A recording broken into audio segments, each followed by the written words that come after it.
This year we decided we're going to use landscape fabric for our garden, just to kind of keep the weeds under control.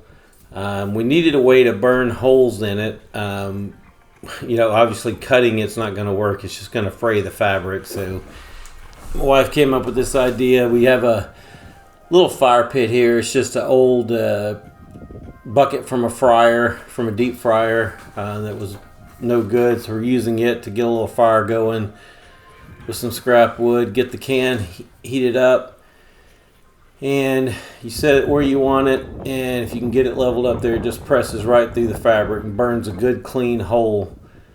Makes the perfect hole there where the edges aren't frayed at all. It kind of keeps them singed together. That way it doesn't spread. Like if tears don't spread out of the hole. So you can see that it's just literally made from an old can. Just empty out whatever food is in there. Don't throw it away. Go ahead and eat it. Whatever it is, beans, corn, whatever. Poke a couple holes in it. And you can see we have like a hot dog weenie holder in there. And then we just bent the ends of it to hold it onto the can. And again, it's just the hot dog holder is just one of these. We have a few more of them in our stack of camping stuff.